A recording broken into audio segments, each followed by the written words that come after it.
Everyone we know is going to die someday. Through all of my intervention, through all of my interruption of human physiology in an effort to keep the patient alive, I was taking away their death. Prayer is the medium of miracles. So do not hesitate to pray with a person who is dealing with physical illness. Pray for their healing. If someone has a meaningful death, their family is more likely to have a meaningful grief. We've been gifted this precious, beautiful, and perfect and fleeting life. What will we make of it? Welcome to Commune. We are on a mission to inspire, heal, and bring the world closer together. Welcome to this masterclass on dying with grace. This is Jeff Krasno.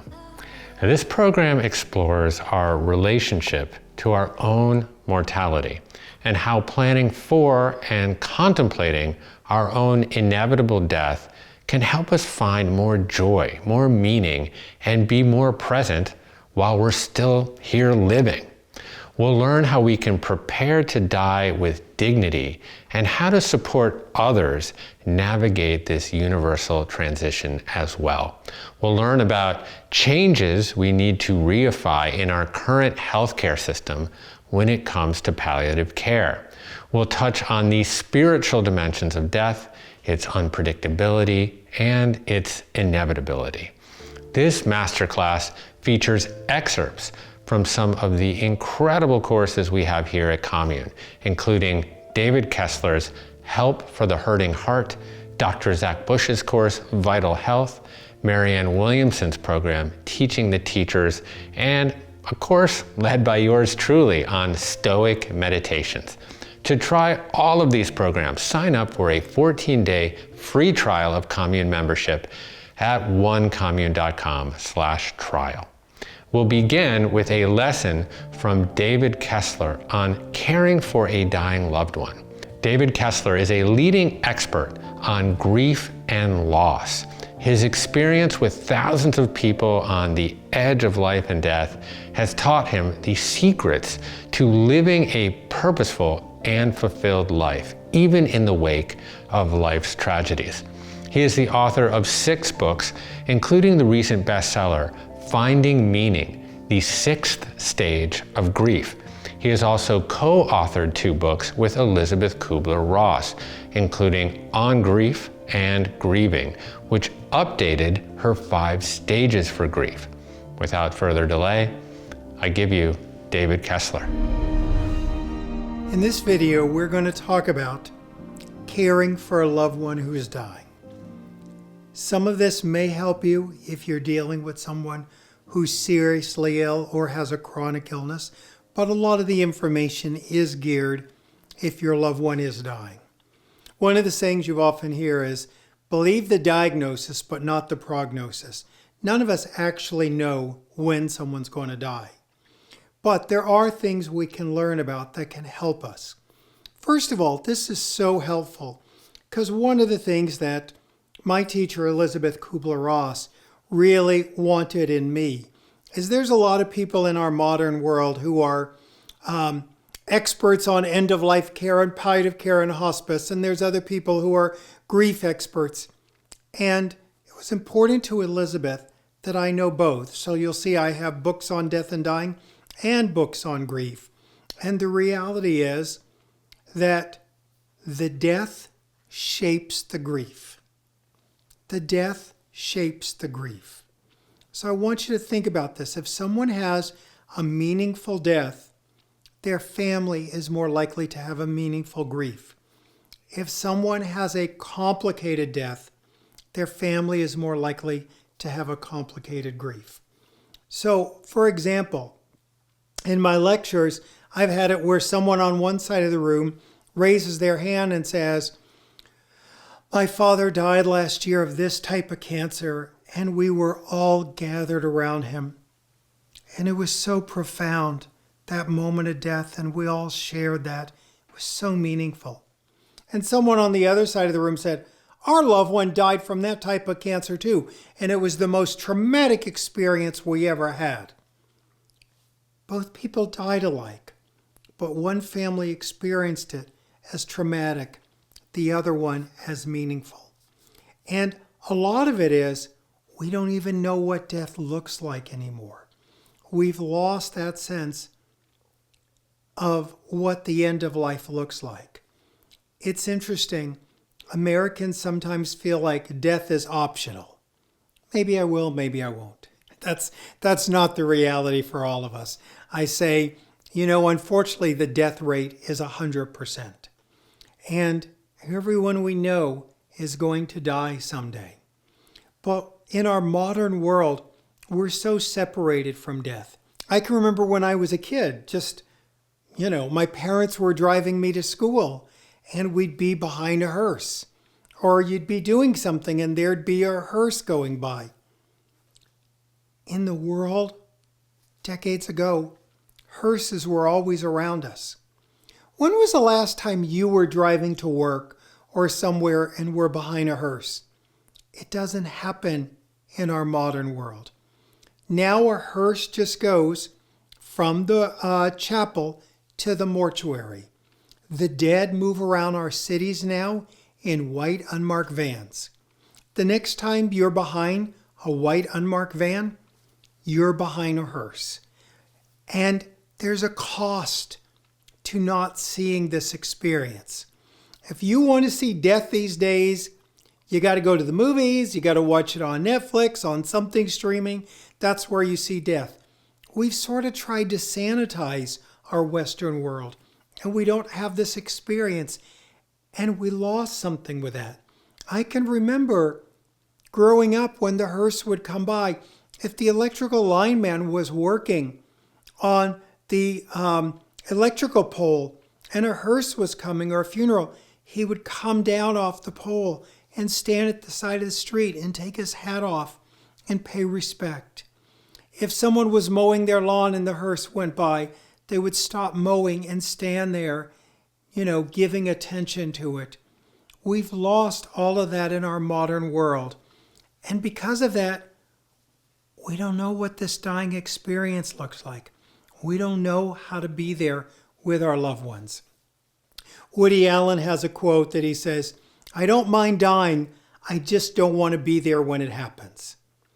And that's actually an interesting concept that it's a little true. We sort of know we're going to die someday. And the dying part we may be okay with when it happens, but the lead up scares us, right? The lead up scares us. We usually want 3 things from our death. When we've looked at this, people say they want 3 things. They want their death to be sudden, pain-free, and in their sleep. Sudden, pain-free, and in their sleep. The interesting thing about that is even though we think that's what we want, when we've gone back and interviewed people who were dying of cancer, and we said to them, if you could go back to the day of diagnosis and die that night, pain-free, suddenly, in your sleep, would you have wanted it? And close to 100% say no. When we're healthy, we're like, take me out of the game quick. But there seems to be a value in the wind down of life that we don't get. And I'm a big believer in wording. The wording we use can also cause additional suffering. So you hear us talking about Jane failed her chemo treatment, or Bill failed his treatment. I always say, Jane didn't fail her treatment. Her treatment failed her. He didn't fail the treatment failed him. Or they succumbed to their illness, or they lost the battle. Is that our reality? We have a good life, and then 100% of us are going to lose the final battle? Or can we look at it that this life will wind down? We sort of love the story and the poetry of this rage against the dying of the light. None of us want to die. None of us want our loved ones to die. But could you imagine a beautiful sunset if you went out and raged against the dying of the sun? There's a natural sunset every day. and there's a natural sunset to our life. And when that natural sunset to our life comes, maybe there's nothing to rage against. Do we really all want to die angry? So think about this. And like I said, our wording is so important. I can remember seeing Edie Falco interviewed years ago. Edie Falco, the actress who plays Nurse Jackie and was Camilla on The Sopranos, she had been dealing with cancer, and she's on this interview, and the interviewer says to her, "So, you're a winner. You beat the cancer. So tell us what it feels like to be a winner." And she says, "Listen, I'm not a winner. I had a cancer that was very easy to treat and a very mild cancer. There's people who have very aggressive cancers that are hard to treat. I don't want to make myself a winner because it makes them a loser. And we're all in this together." So think about how it's great if we're survivors, and aren't we all survivors? But we don't want some of us to be winners and some of us to be losers either. One of the things we mentioned before that I want to go a little deeper into is anticipatory grief. It's the grief before the death. It feels like the beginning of the end. Our loved one now has a diagnosis, and we're so afraid of losing them. All we can think about is their death. And their death can rob us of the precious time we have left. Anticipatory grief is very, very normal. We may feel guilty about having it. You know, I can remember working in the hospital settings and going into the ICU waiting room, and a family sitting in there, and I'm talking to the family, and the family members are talking about, will this treatment work or will that treatment work? And then someone goes, I can't imagine a world without Dad. And another family will go, well, fine, thanks a lot with your negative thinking. Now he's probably going to die because of you, right? Where's your hope? And so we think like it's almost positive thinking turned on us, that we think because we said the anticipatory grief out loud, it's going to happen. And the reality is that's not how it works. You know, and people often feel like in long chronic illnesses like Alzheimer's or other things, when people have been grieving all along, they go, I've had so long with anticipatory grief, I'm going to be fine when it happens. And they're surprised they still have a lot of grief, even though it's maybe been a long chronic illness. It's not like homework, you can't turn it in early. It's interesting when I've watched over the years, families meet with physicians when their loved one's at the end of life. And what I've noticed is the families that sit down and hear the diagnosis and hear it's a diagnosis that's probably going to result in their loved one's death. The family that says, no, you've got to save her, doctor. We're going to fire you and get another doctor. She can't die of this. He cannot die now. They have such a harder time later in the death and in their grief. Whereas the families who sit with the doctor and say, we don't want this. We wanted more time. We're so heartbroken it's happening now. And what can we do to make the most of our time together? How can we make the most of whatever time we have left? Are the families that actually have a more beautiful experience of a death as well as the grief afterwards, because they've already come to this knowing no one lives forever. We always want more. We're never going to want it to be our loved one's time. And let's not waste our precious time, if this is it, by being in a hallway Googling cures instead of sitting with our loved one. We often hear about palliative care and hospice, and I want you to understand what those two models are. First of all, palliative care is a type of care that's really growing now in our hospitals. Palliative care is care that happens inside the hospital for when someone has a serious illness. Hospice care usually happens outside of the hospital. Hospice care is usually when you're in the last 6 months to year of your life. Palliative care is often in the last 5 years of life. In hospice, when you come and begin hospice care, we often ask that you have tried all the curative treatments and you understand there is no more cure. Many times in palliative care, people are still trying the curative treatments. They're still trying the chemo, the radiation. So we want people, even though this illness may result in your death, we still, if you're having curative treatments, want you to get palliative care in the hospital to have additional support. As I mentioned, hospice is very home-based, palliative care very hospital-based. Hospice is a team. It's a medical director, the physician. It is a nurse that comes to your home. It's a nurse's aide. It's a clergy. It's volunteers. Palliative care in the hospital is usually a palliative care physician, a palliative care nurse, and they work with the rest of the hospital team. So I just want you to understand both those models in case they come up. I also want you to know two things. People think hospice, oh, that's a death sentence. First of all, if you go on hospice and a new cure was announced, you can go off hospice and go get that new cure. Second, if you go on hospice and you're doing well or you plateau, you can go off hospice. So just know it can be very fluid. People think, oh my gosh, if we go on hospice and there's some amazing thing that comes out, now we're stuck, right? So, and hospice in no way hastens death. In fact, studies have shown people who have palliative care in hospice actually live longer with their symptoms controlled well. So they're two important assets when your loved one is sick.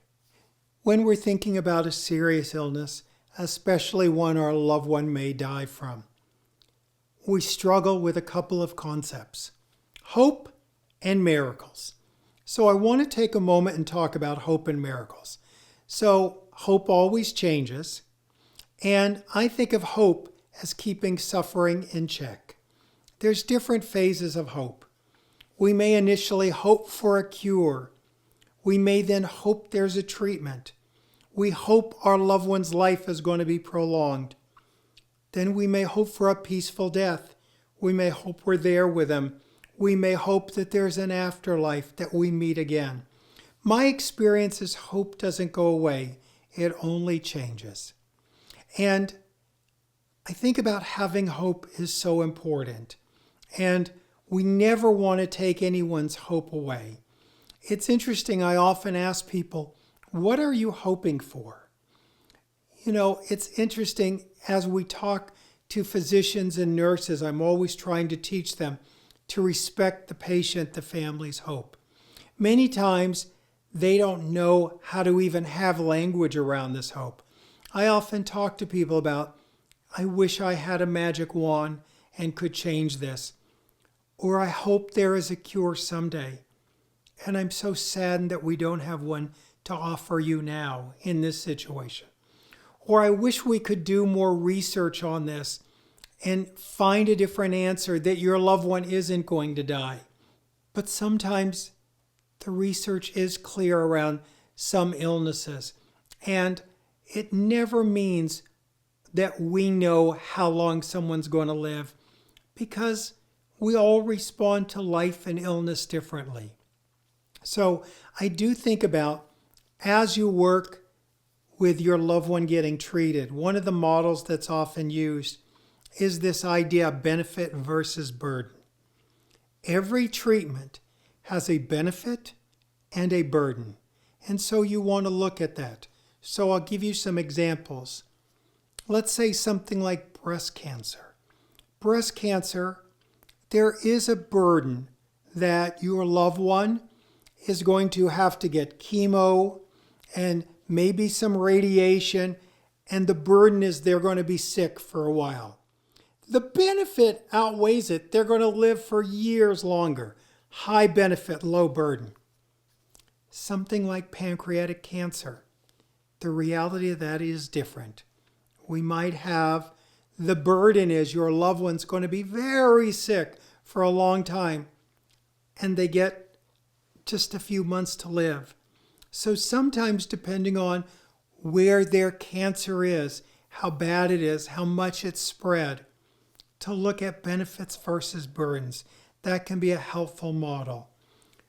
We always want to prolong life. We want treatments that prolong life. We don't want treatments that prolong suffering. You don't want your loved one to be here in pain longer. Another concept I want to bring up is we often go into this concept of, well, I had a neighbor who had this and they lived for, 30 years, or I had this. Or, he was in the hospital once before and they said he was going to die and, he lived for 10 years. That was a different person.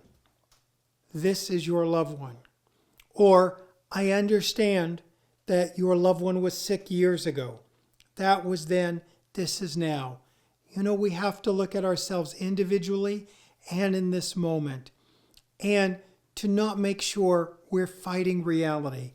Because if we're fighting reality, we're losing precious time that we can have with our loved one.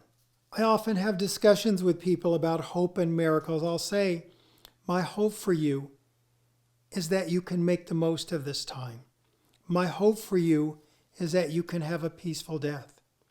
I don't mind asking people, I'll say to them, if a cure and treatment isn't possible, what are you hoping for? I'll say that to people who are dying.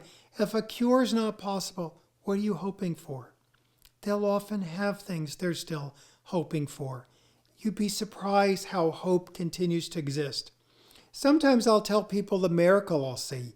Even in situations where I'll say something like, the miracle I see is you have a family fighting out there over how you should be treated. This person wants you to do this. That person wants you to do that. Your family loves you so much, they're all fighting over how to save you. To me, that's a modern day miracle. The modern day miracle is that you've been healthy for this long, or that you've made it for this long. Maybe the miracle of healing isn't going to be of the body. Maybe it's going to be of your soul. Even though this is a challenging topic to both talk and think about, we learned from David that being informed about the natural process of dying will really help us when we do find ourselves making decisions with and for dying loved ones. The way the death process happens impacts the grieving process. David emphasized that when we're weighing the benefits and risks of treatment options, it's so important to consider the dying person's quality of life in the remaining time they have. Sometimes treatments might not be worth trying, which can be really hard to accept. There's a lot to explore on this topic. We're only touching the surface here. One important consideration is what's known as the graying of America, which refers to the fact that the population in America is becoming progressively older. Hence, there will be significant need for the kind of high-quality end-of-life care that David just talked about. We need to consider shifting from a model that ensures survival at all costs to one of enabling well-being as the death process unfolds. So, as we're thinking about our own death and how we'll support the death of our loved ones, it's important to also keep in mind our wider community and how we might support transformation at a systemic level. It starts with us and how we plan for and approach death.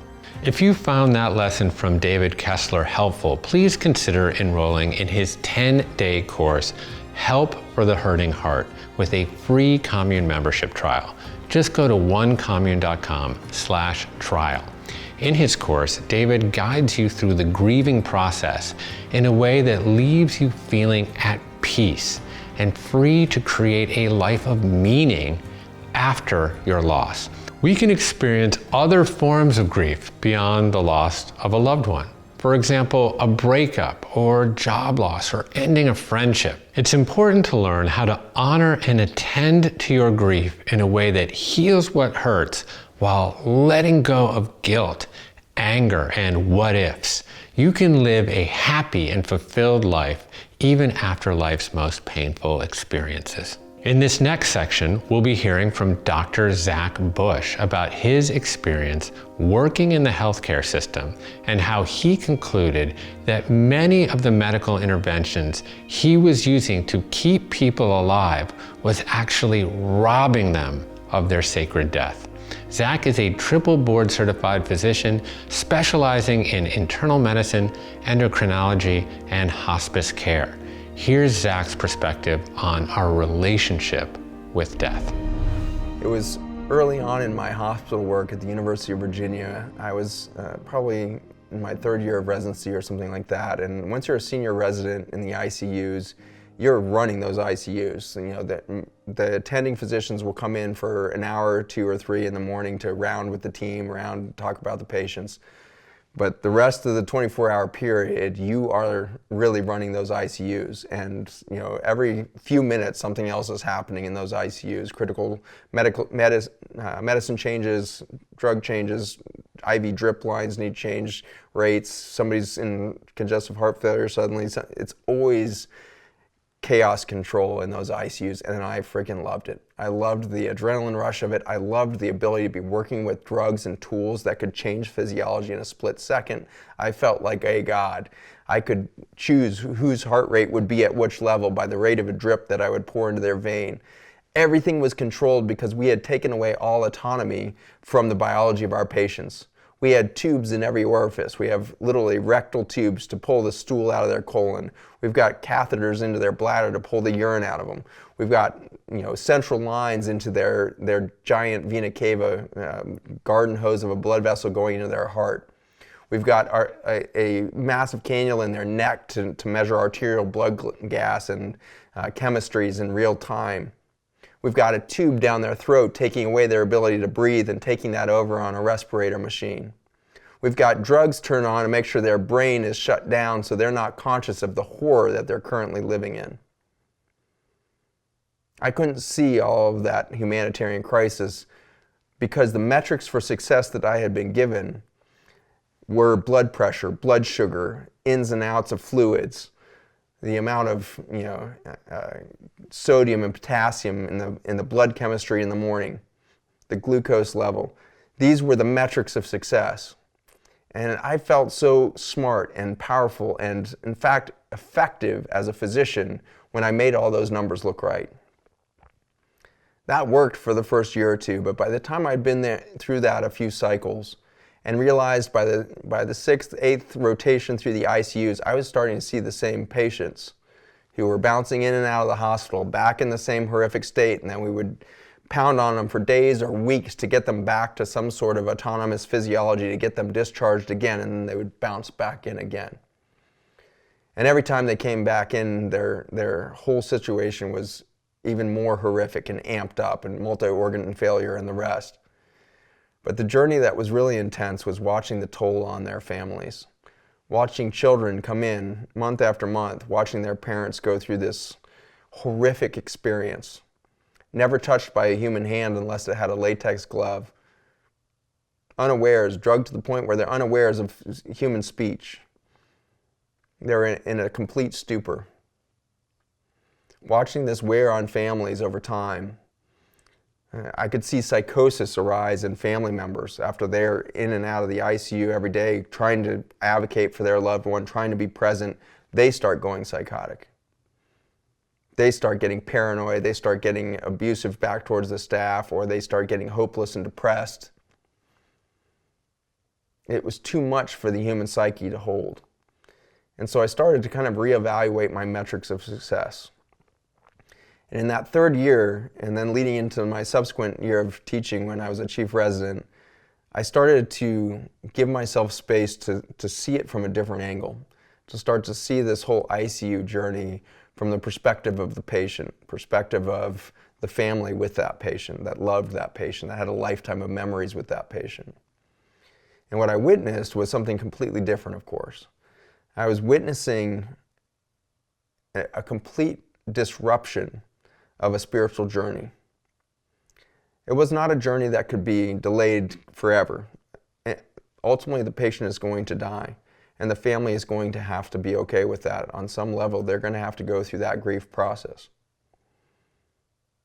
But the reality is I was making that journey not only different, not only was I interrupting it, I was shortening it down to seconds rather than weeks, months, and years that can happen in a healthy death process. Through all of my intervention, through all of my interruption of human physiology in an effort to keep the patient alive, I was taking away their death. And that is a vicious thing to do to a human soul that's been on a long journey, a beautiful journey. They've had children, they've had community, they've had friends, they've had fellowship. They've changed lives by their presence here on earth. They've done amazing projects. They've grown gardens. They've bathed in the sun on distant beaches. They've talked multiple languages. They've created song. They've created dance. They've created beauty in their lives. And in those last months of their life, I was taking away death. We've come to understand doulas as an important part of the spiritual journey of a woman pregnant. So as we imagine rebirthing the future, we certainly want to have our women surrounded by doulas who are consciously arranging the spiritual and physical nature of that pregnancy and that laboring and everything else to bring the highest benefit to the child and the mother. We need our death doulas to be honored, and we need more people educated as death doulas. It is a beautiful, honored thing to be at the bedside of a dying person. You will not get a richer human experience than that, I promise. So if you feel led, check out the death doula certification process. It's quite a journey. Be at the bedside. Be at the bedside when your loved ones are dying. Don't let the hospital hold you back. They can't hold you out of there. You will tell them that you have to be in there. You will get in there and you will touch that patient. You will touch that loved one with your hand. Take the gloves off and touch that patient. In their last breaths, make sure that you are right there and you are human and you are holding their face and you are saying, I love you, I see you. They may be unconscious at that moment on the physical plane, but they are never been more conscious at the spiritual moment than right then. When you let go of that body, you're going to blow your mind over what happens next. The thing that changed my whole course of medicine in the ICUs was not the journey of watching my patients die. It was watching my patients come back from the other side of the veil to tell me what they had seen. There is no LSD trip that can compare to the ridiculous journeys that my patients have taken on the other side. And they come back for a moment. They come back behind the veil again into this human body and they share that with you. That is a precious thing to behold. You now have a piece of treasure that you can carry back to humanity. Tell the world the near-death stories that will unfold at the bedside of a patient who is dying well. One of my best friends, mentors, colleagues, is an extraordinary woman who lives in Santa Fe. She died 27 years ago of a massive heart attack. She was coming out of a sweat lodge ceremony in a Native American tribe down in the southern United States when she suddenly developed some dizziness and acute crushing chest pain, chest pressure. And she stumbled. A young man helped her up and asked if he could help. She said she needed a drink of water and she needed him to help her over to a small tree. So he's helping her over to the small tree and she's reaching for it and he turns to go get the water and she collapses. Eyesight goes black, she collapses on the ground. The last thought she had was reaching for that tree.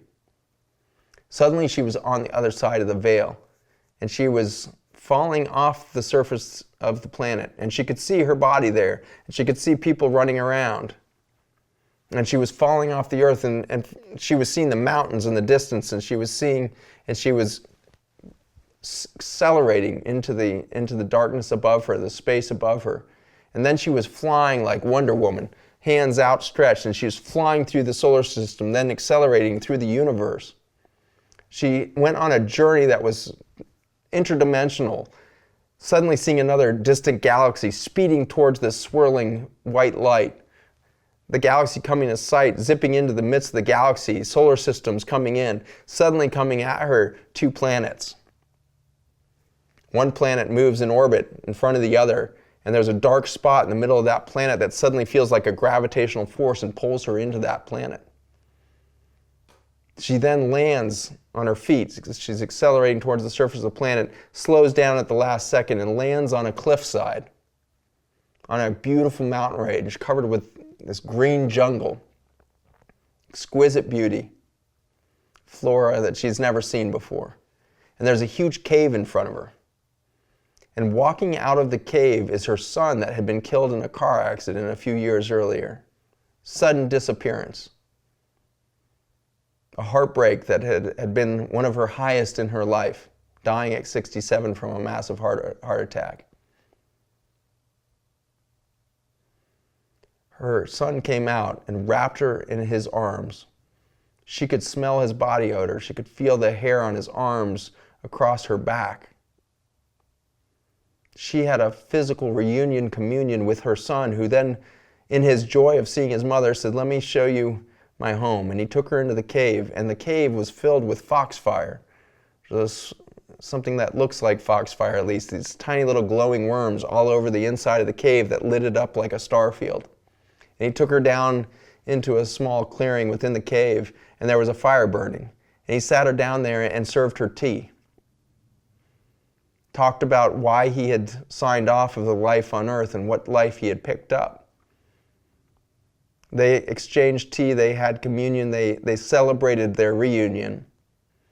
And then he said, "It's time for you to go." And she said, "I don't want to leave. This is where I want to be. I have missed you so much." He said, "You're not supposed to be here. We got to do this for a moment so I could just tell you that I love you.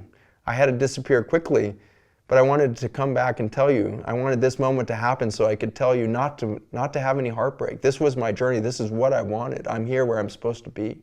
She kept insisting that she wanted to stay. And he kept saying, "This is not your place. This is my journey, not yours. You have more journey to have. You're okay. You're going to be back in the body. It is your journey to stay on earth." And he gave her one more touch of the hand, and she was falling off the planet as he let go of her hand. And she accelerated back out into space. More events happened in the next few minutes, but the pertinent thing is that she suddenly felt frozen in space. She stopped moving, and she was terrified. It was pitch black. She couldn't see any planets. She couldn't see anything. And then she suddenly heard a faint noise.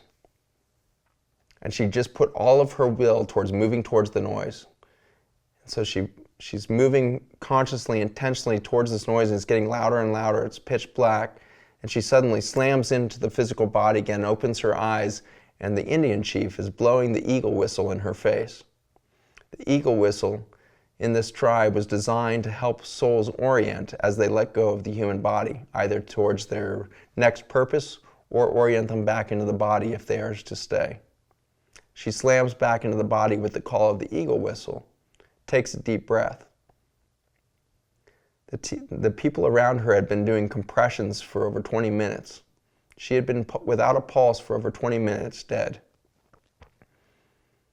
Way out on the reservation there had been not time for any ambulance to arrive or the rest. They said that the ambulance was on the way. She said, "Call them off. I'm fine. I'm not going to the hospital." They said, you just died. Like, you got to. Your heart stopped completely. We have to get you to the hospital." She said, "I don't need a hospital. I just met my son and he told me I'm going to be okay. I'm not going to die." And now 27 years later, in her late 80s, this woman has just blossomed into an extraordinary, wise woman. She has had a whole nother life since then. Within weeks of her first death, she was called to Japan. And in an art show that she was doing of her artwork, a woman came to help her with some knee pain that she had had from a knee injury as she was getting off a train in Japan. And this woman took her into her treatment studio and introduced her to Hoshindo, which is the practice of basically acupressure plucking with a bee stinger to reset the human immune system and reduce pain, swelling, improve function. This was the science that led to acupuncture when the steel needle was invented. This Hoshindo practice over the next few days started to improve her knee pain. She came back every day for a week and got to be good friends with this woman. The woman told her that she had been waiting for over 25 years for her arrival because she had had a dream 25 years previous that her last student of Hoshin would be a woman from the West with Native American blood. And so she became a student to this woman. In her late 60s, having just died, she ended up moving to Japan for 2 years and was in an immersive study program and became the very first non-Japanese Hoshin sensei in the world. She would go on to start the Hoshindo Institute here in the United States and has trained many practitioners here. She has healed many a patient here. She has healed me with her practice. If she had not slowed down enough in that sweat lodge ceremony to call in a death event that she could fully integrate the previous 60-some years of her life, she wouldn't have had the space to open up a completely different career, a completely different trajectory in the last chapter of her life. She is a wonderful friend, an incredible mentor, and I would not give away a single moment that I've had with her. But I am excited for her because she, like me, is headed for another release from the body. She is again going to let go of that body and go to the other side of the veil.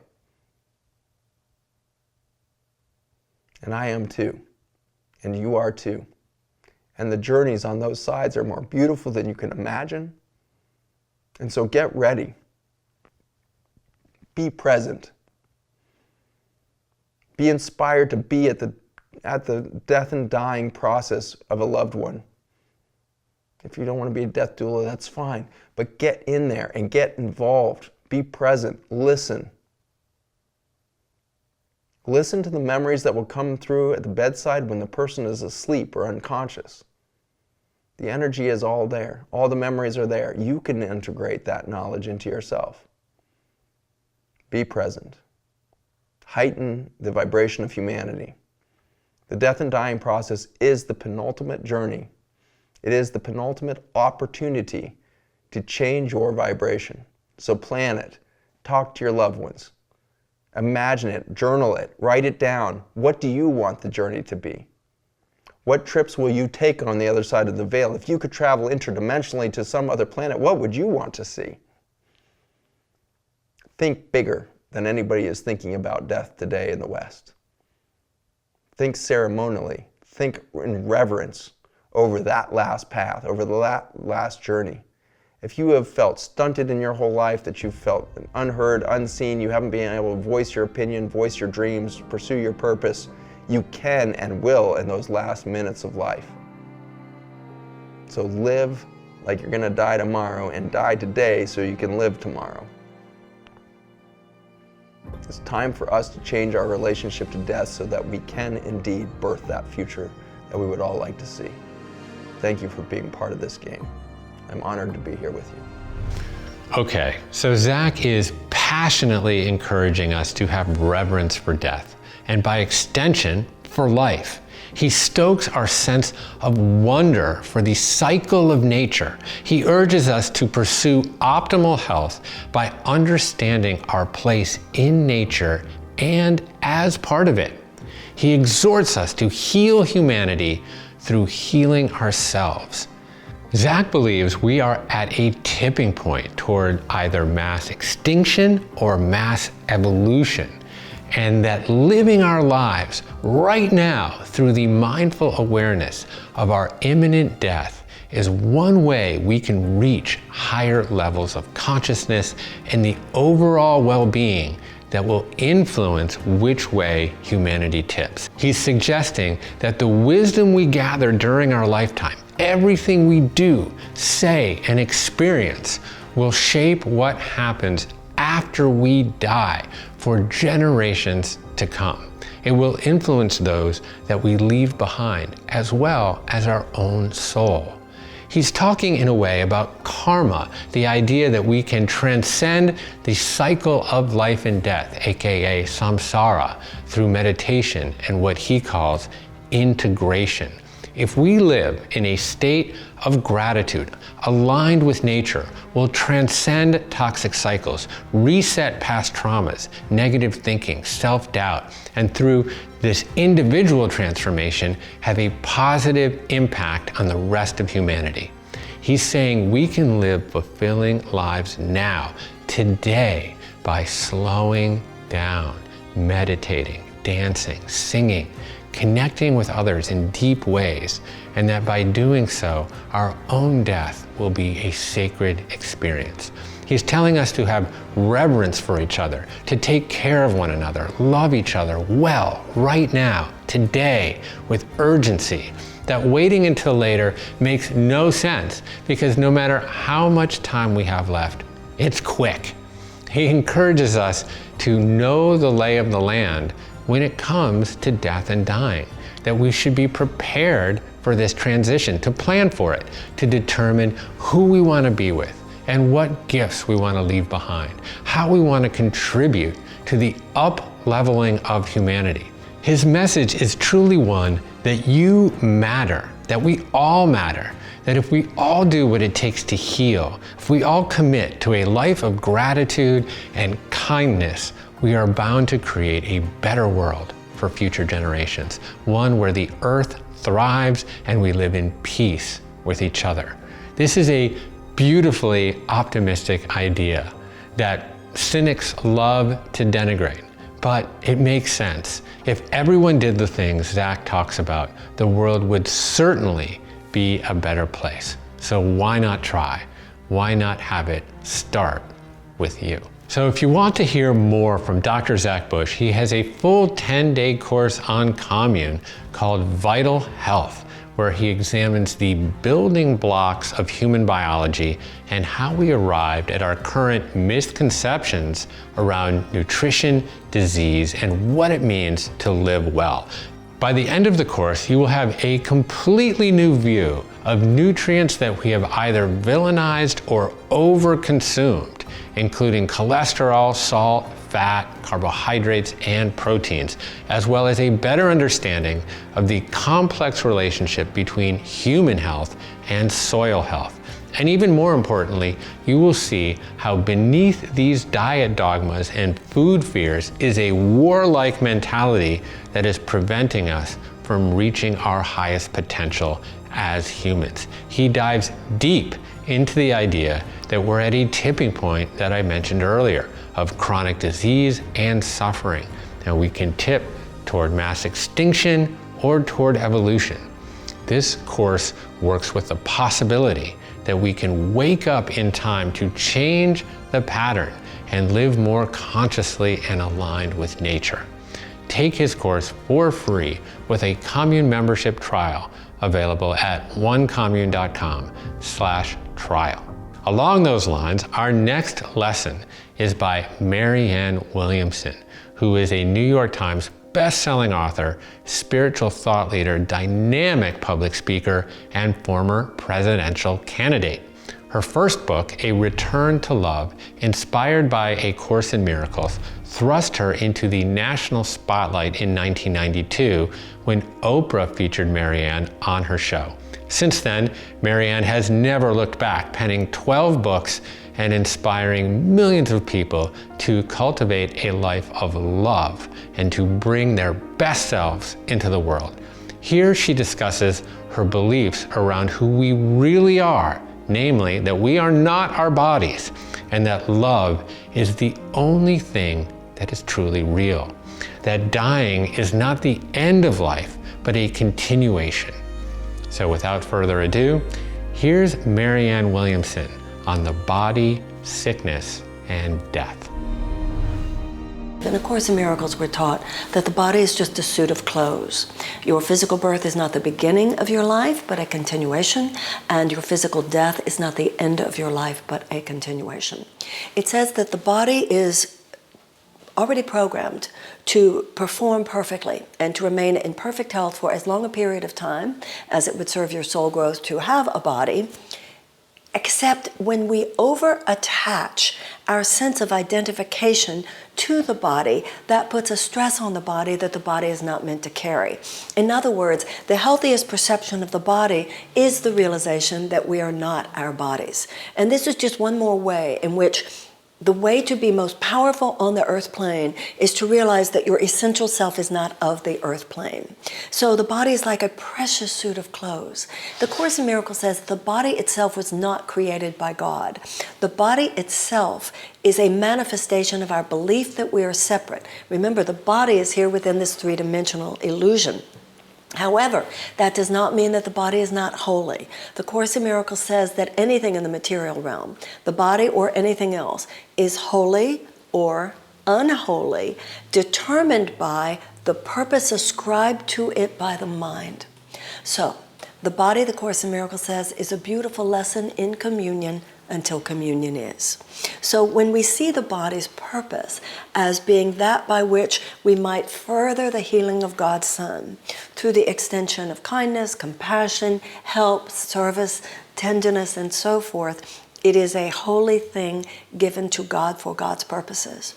It is our over-attachment to it, however, which burdens the body. And of course, this makes common sense, doesn't it?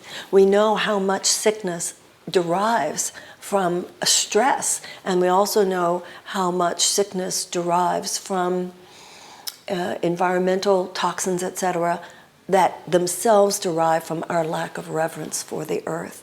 So in all ways, our sense of reverence for the food, for the sky, for the water, and for our bodies is what creates a more healthy environment.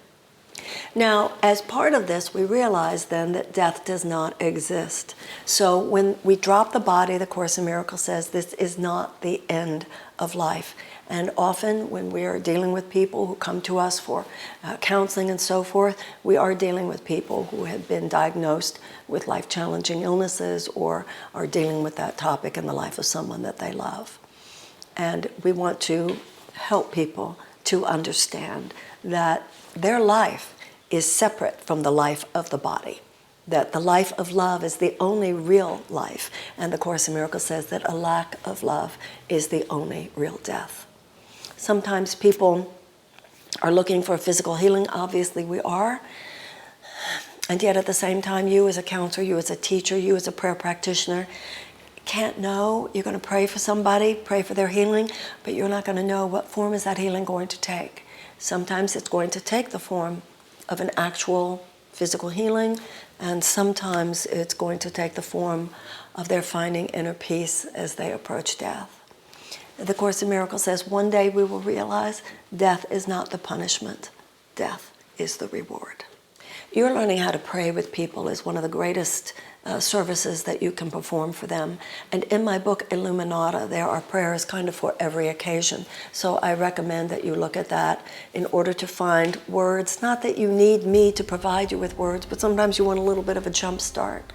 Prayer is the medium of miracles. So do not hesitate to pray with a person who is dealing with physical illness. Pray for their healing. The form of that healing might be a physical healing, and it might not be. But the healing is sure to come. We cannot pray for something without God hearing. The Course in Miracles says the Holy Spirit responds fully to our slightest invitation.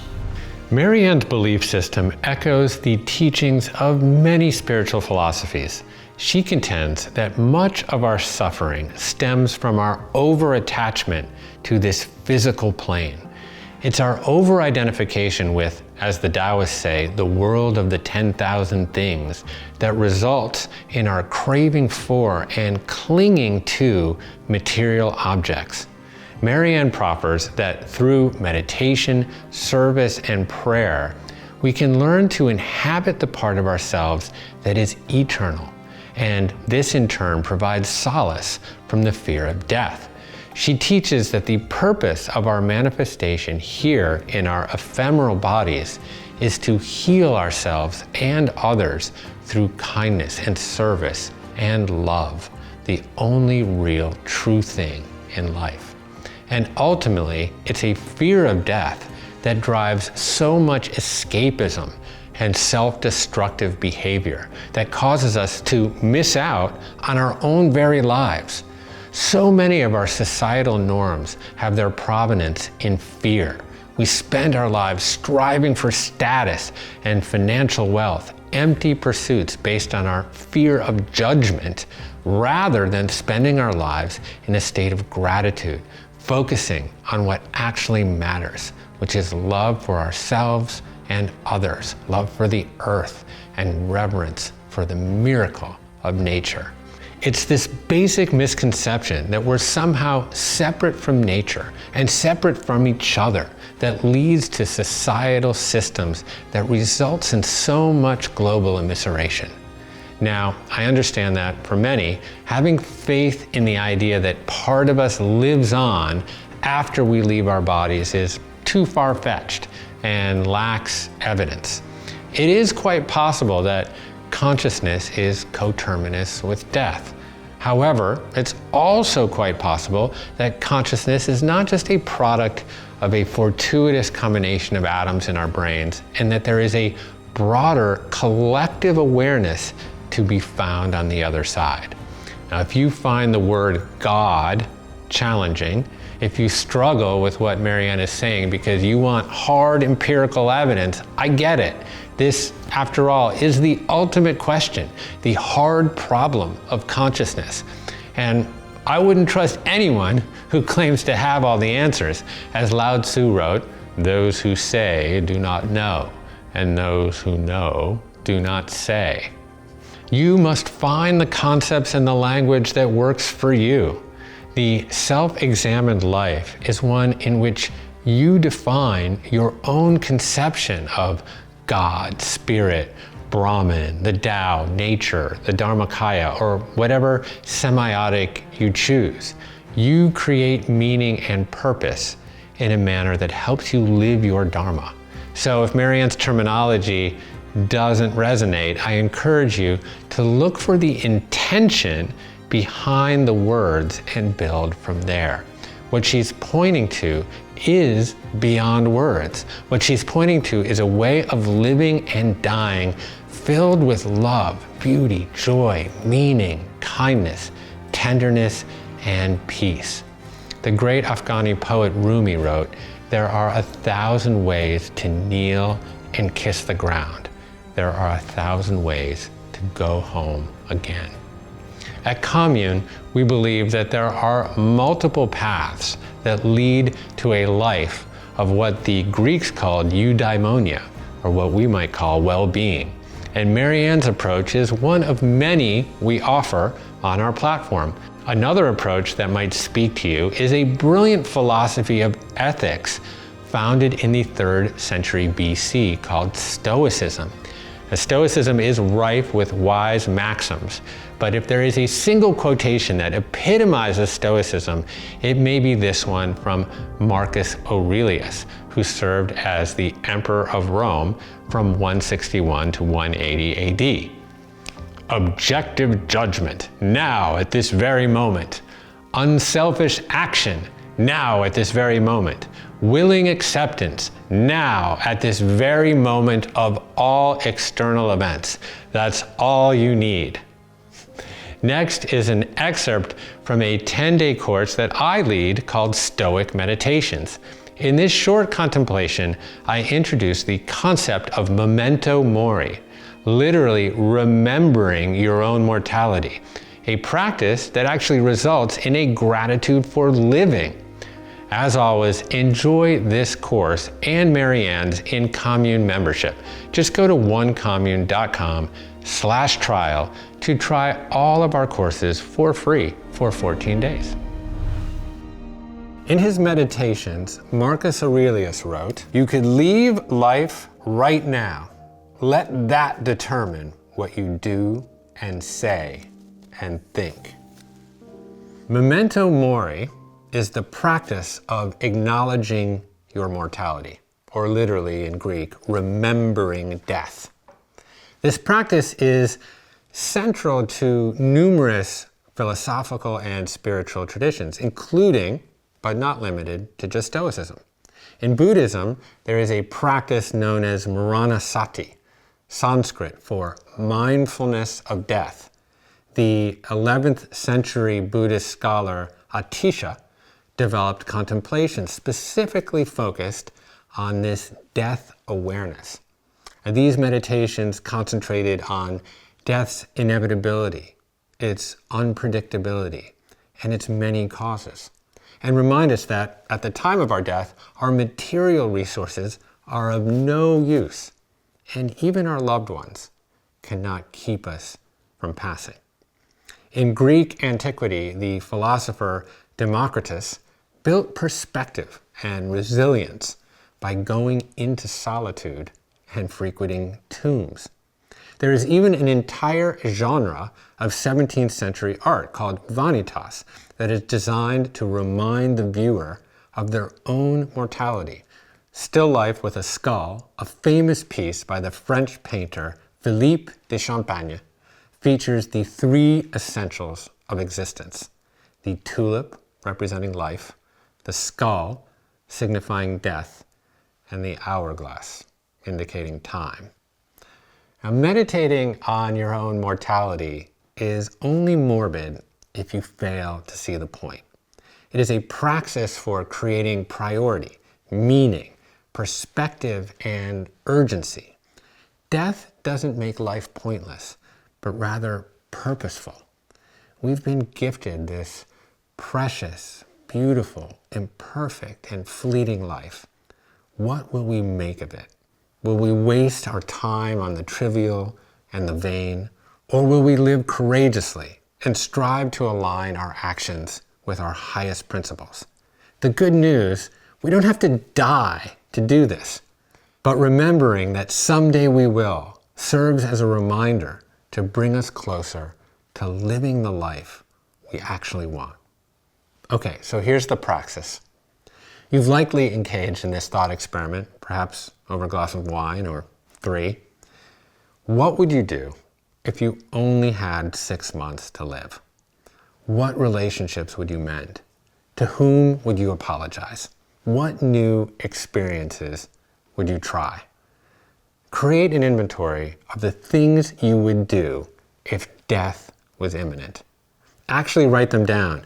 This is your new to-do list. Don't fret the small stuff. Returning emails or playing Minecraft can wait.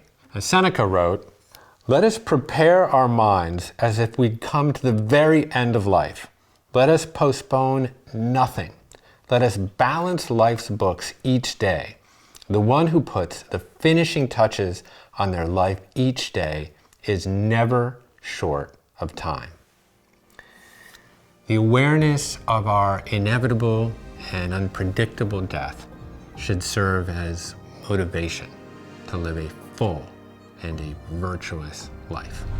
If you found that practice enlightening, I encourage you to check out my full 10-day series of Stoic meditations in Commune membership. I offer an overview on Stoicism alongside exercises that are framed by the 3 central Stoic disciplines: perception, action, and will. By refining the discipline of perception, you'll find mental clarity. By engaging in action that is ethical and just, you'll find purpose. And by exercising will, you learn how to identify and manage the things that you cannot change and find the resilience to deal with life's challenges. Lastly, we'll conclude this masterclass with a short guided meditation by David Kessler designed to help you sit with the idea of your own inevitable death. Here's David. I'd love to do a guided visualization with you. So join me if you would. Get comfortable where you are, whatever that looks like for you. And close your eyes. Take a few deep breaths and join me on this little journey. I want you to picture yourself in a park. I use Central Park in New York, but feel free to grab any park. Just need some sidewalks and a bench. Think of yourself in this park. It's a beautiful day. The sun is shining, but it's not too hot. It's not too cold. It feels just right. And you're walking through the park and you see many other people walking, enjoying their day. Some are riding a bike, some are walking a dog. You continue through this park and you see a bench. You decide to sit down on the bench. As you sit on the bench, you just begin to people watch. You see all kinds of people around. Some people are rushing, some couples strolling, some people with their kids. All these people going through this park on this beautiful day. You notice a person in the distance that catches your gaze. It's not someone you know. It could be a man, it could be a woman, up to you. Just look at this man or woman who you see walking. They're walking in your direction. However they look, they might be young, they might be old. You decide. As they get closer, you see them coming close, and they say to you, "May I sit down on the bench?" And you say yes, and they sit down next to you. You feel a very strange sensation as they sit next to you. You feel something you've never felt before, something very different. Suddenly, something inside you tells you, this is death. Death is sitting next to you. As you sit there and realize this, just know this is your moment now to ask death anything you want. Ask death any question you may have. What do you want to know from death?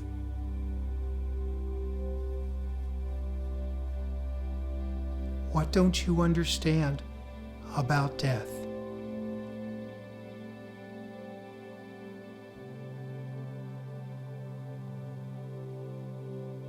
Death looks like it's willing to answer your questions.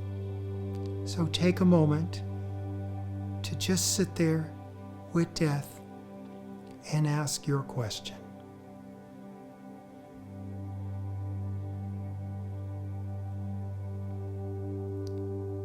Listen for what death has to say to you.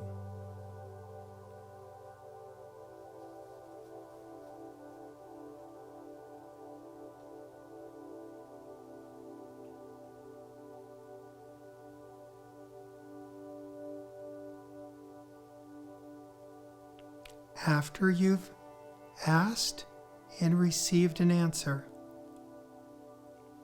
watch death as it begins to stand up. And it tells you, I'm glad we had this time together. It is not your time now, but we will see each other someday. And then you see death walk away.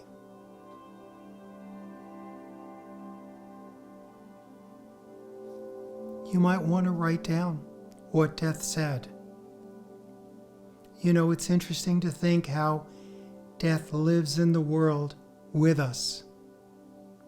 And we fight it and get angry, and it's our enemy. But we don't often just have a conversation, just like you did today. I always joke at the end of this, if this had been your real death or real visit with death, you would have been given more instructions. All right, I hope that was helpful. Thanks so much.